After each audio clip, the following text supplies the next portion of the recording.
dab burburiyey kaymo aad u fara badan iyo magaalooyin, sidoo kale waxyeelo nafeed iyo mid hantiyeed ka geystay, hurdana u diiday shaqaalaha dab-demiska ee dalka.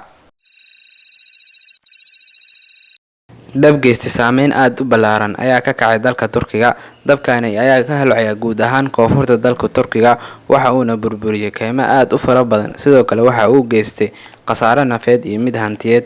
Dabkani ayaa sababay dadkii ku noolaa magaalooyinkii uu ka kacay dabka inay ka qaxaan, sidoo kale dab cusub ayaa ku baahaya goobaha loo dalxiis tago ee dalka Turkiga.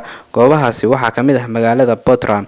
Dowladda Turkiga ayaa ku amartay inay ka fogaadaan dalxiisayaasha meelaha ay kaga sugan yihiin magaalooyinka uu saameeyay dabkani. Cutubyo ka tirsan ilaalada xeebaha ayaa hogaaminaya howlgalkan lagu daadguraynayo dadka ku sugan meelaha dabka uu ka kacay, waxayna mas'uuliyiinta dowladda ka codsadeen doonyaha gaarka loo leeyahay inay gacan ka geystaan howlgalkani.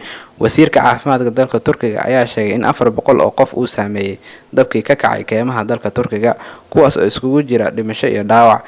Heerkulka dalka Turkiga ayaa gaaray maalmihii ugu dambeeyay 43 ilaa 47 centigrade, taas oo keentay inuu dabku uu sii baaho. Madaxweynaha dalka Turkiga Rajab Tayyip Erdogan oo booqasho ku tagay meelaha uu dabka ka kacay ayaa sheegay in dhammaan guryihii burburay dib loo dayactiri doono, khasaaraha dadka gaarana in magdhow la siin doono.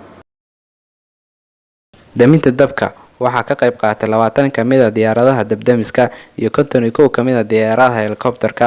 Dowladda Turkiga ayaa ku eedeysay dabkan inay ka dambeeyeen kooxaha mucaaradka ah ee ka jira dalka Turkiga. Dabka ayaa xiray wadooyinka soo galaya magaalooyinka uu dabka ka kacay. Dowladda Turkiga ayaa dadka ugu digtay inaysan soo marin wadooyinka ku teedsan magaalooyinka dabka uu ka kacay. Khubarada ku takhasusay cilmiga deegaanka waxay arrinkaas ku tilmaameen inuusan ahayn dab iskiis u kacay, uu yahay mid laga dambeeyo.